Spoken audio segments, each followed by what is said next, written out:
Emory Tate, knight takes c5, a brilliant move. In this video, we're uncovering the truth about Emory Tate's wild attacking chess with a beautiful game he played against the Grandmaster Alexander Ivanov in the year 2006. In the game, Emory Tate opens 1e4 best by test, and here Alexander goes for the modern defense with the move g6, a very ballsy decision against Emory. Now d4, bishop g7, knight c3, very standard stuff. And here Alexander goes for the Gurgenitz variation. I hope I pronounced that right. If I didn't, let me know in the comments section below. Here Black's idea is to break in the center with the move d5. It's a very combative idea whenever you play the modern defense or the pier with the move knight to f6 inserted. Let's see how this plays out. Here Emory goes for the Austrian attack, f4. Very aggressive idea, the most aggressive variation against the Gurgenitz variation. Now d5 from Black. Emory goes e5, trying to maintain that very powerful pawn center in the middle of the board, and trying to block out Black's bishop on the g7 square. Now here, Magnus Carlsen plays this line a lot as Black, believe it or not. He's a big fan of the move h5 here, trying to expand on the king side and slow down White's expansion with the move g4 later. Now instead of that here, Black goes knight to h6, the only good square for the knight. Obviously you can't go knight f6, and going e6 and knight e7, not to mention being slow, it also weakens the dark squares around the king. So knight to h6, the best idea, potentially jumping into the f5 square later with the knight. Now here Emory, bishop e2, is going bishop e2 instead of knight to f3 first in order to block out bishop g4 ideas. But then after f6 and then knight to f3, here Black goes bishop g4 anyway. So Emory playing a cute move order trick, but Black getting that move in anyway on the board. Now this move f6 here is very critical. This is Ben Feingold's signature move. I call it the Ben Feingold counterattack. He says never play f6 as Black, but here it turns out to be a very good idea. Black's trying to chop down at White's strong pawn center in the middle of the board in the spirit of like the French defense opening. Now here Emory, he starts to show his flair. Emory is known as a very aggressive, creative attacking player. So here, knight to h4 is the move. So obviously, first of all, you are threatening bishop takes g4. Black is going to be forced to trade bishops. That's what happens in the game. Bishop takes, queen takes. But now we have a very weird looking position with the knight on the edge of the board, but maybe Emory can make use of it. And of course, White is still much better here. So Emory, he's always going for these unique attacking positions. Now, Black chops down the pawn on the e5 square, f takes e5, f takes e5 back for White, and then Black castles. A very good move. Now, this move does block off the f-file, therefore White can no longer castle on the king side, as doing that would put the king into check on the f1 square, so that's going to be an illegal move. As you can see, I'm not allowed to make it there. Now here, Emory, of course, castling queenside is going to be the idea. So here, bishop e3, setting up long castles ideas. Black goes e6. And of course, this move e6 does open up a discovered attack on the knight on the h4 square. Therefore, knight to f3 is basically forced from Emory. Now, knight to f5 for Black. Threatening knight takes e3. Now, White's dark squared bishop is a very, very important piece here.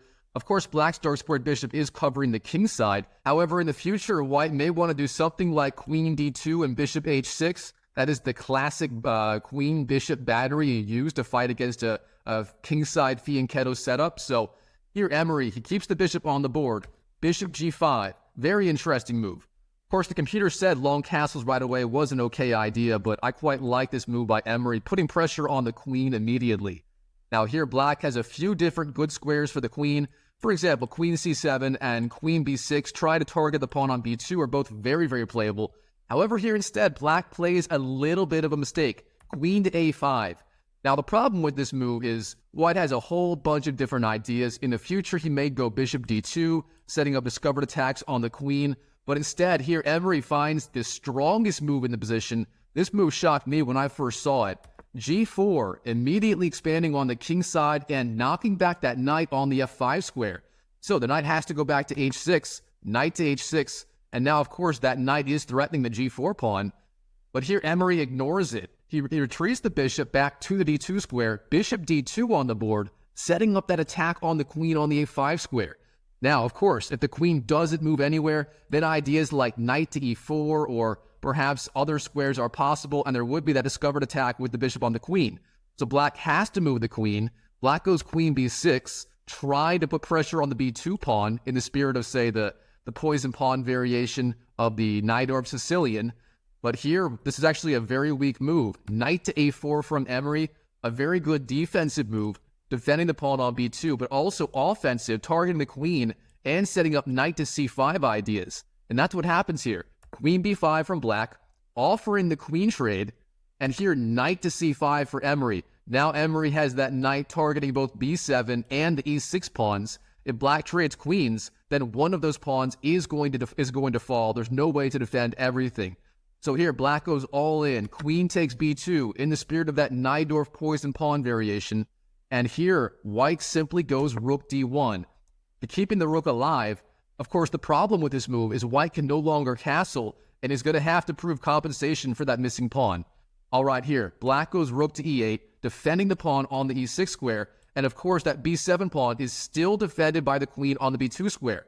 All right, and not to mention, I got to point out, the g4 pawn is still hanging here, and Emory doesn't even bother to defend it. He goes h4. He is just going for the attack. Now here, the idea, if black takes that pawn on the g4 square, the key move for Emory, and the move I imagine he would play in the game, is going to be h5, just further expanding on the king side, threatening h takes g6, opening up the h-file for the rook, and that would be just a terrible position for black, and Emory would have exactly what he wants. So, knight takes g4, not played in the game. Instead, b6 from black, trying to knock back the knight. Now, the problem with this move is Emory just retreats the knight back to the d3 square, hitting the queen on the b2 square with tempo. Now, queen takes c2 is the move, but then h5 for Emory, further expanding on the king side, again, threatening h takes g6. Here, Emory Tate, he is down 2 pawns. Black can actually win a 3rd pawn on the g4 square, but Emory is better as black's king is just so vulnerable here. All right, in the game, black goes g5, trying to keep the h-file closed. Of course, the problem with this move is it does hang the pawn on g5, but here black felt that the number one priority is not allowing h takes g6, opening up this h-file for the rook. So, g5 played in the game, actually a very good move. Now, knight takes g5 for Emory. Now, the knight is suddenly in the game. It's putting pressure on those e6 and h7 pawns in certain lines. So let's see how this plays out here. c5 for black, rook c1 for Emory Tate, putting pressure on the queen. The queen takes the pawn on the a2 square. Once again, Emory Tate is down 2 full pawns in this position. I mean, look at those protected pass pawns on the queen side. If black can get those rolling down the board, that is going to be an absolute disaster for white. So here, white, of course, he is all in. He has to attack. And here, Emory Tate finds the brilliant move that I showed in the introduction. Knight takes c5, giving up the knight. What's the idea? Well, it's very simple. It's a deflection move, deflecting the knight away from the d3 square.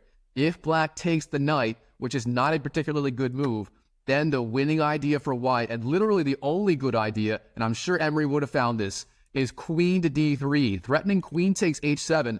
And look at this. There's actually not a single piece on the board that can defend the h7 square. That means queen takes h7 is happening next. White's going to crash through. You can follow up with rook to f1 or short castles, getting the rook on the f1 square all the same, cutting off the king. That is going to be an absolute disaster. So, b takes c5, not played in the game. Emory Tate getting that free pawn on the c5 square.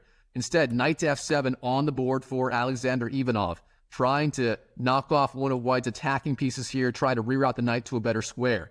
However, here, knight c takes e6, Emory winning back another pawn. The material is now equal. So, going back a few moves, black had those pawns on c5 and e6. However, those pawns are now gone, and Emory Tate still has his attacking chances, and it's going to be too long before black can get those pawns rolling on the queen side. So, now, knight takes g5, knight takes g5, again, even material, and now Emory has that protected pass pawn on e5. That may be a powerful asset in this game. All right, black, bishop h6, trying to put pressure on that knight on the g5 square. Emory just castles. Of course, that knight being defended by the bishop for now, so that is not a problem. Now knight d7 for black, rook f5 for Emory. Okay, Emory setting up rook to f1 ideas, also defending the knight with the rook here. Therefore, the bishop is free to move to a different diagonal if needed. And here, black makes one of the final mistakes of the game. Rook a to c8. He's trying to activate the rook. So, in principle, decent idea by Alexander Ivanov. However, here, it runs into a very powerful sequence of moves by Emory Tate. First of all, Emory takes the rook on the c8 square. Rook takes c8. Black takes back with the rook. Then e6, pushing the pawn further in the middle of the board, threatening e takes d7, winning the knight. The knight has to move. Knight to f6 played in the game, perhaps the best move. Of course, that would theoretically hang the knight in certain lines. However, here, Emory ignores that. e7. The threat here in certain lines is simply e8, promoting to a queen, potentially winning the rook on the c8 square. What's black going to do about it? Black jumps in with the knight to the e4 square, knight to e4, trying to put pressure on that bishop on d2. However, here, Emory is 100% ready for this idea. He takes the knight on the e4 square. Black takes back with the pawn. And then here, the final move of the game. Bishop takes h6. And there is literally nothing black can do to stop the threats of, say, e8 promoting to a queen in the future, rook to f8 ideas. I mean, it's just too much. For example, if black wastes a move, say, takes the queen on e2, queen is technically hanging, then bang, rook to f8, and if black takes, you promote to a queen, and that is checkmate. So, wow, what an unbelievable attacking game by Emory Tate.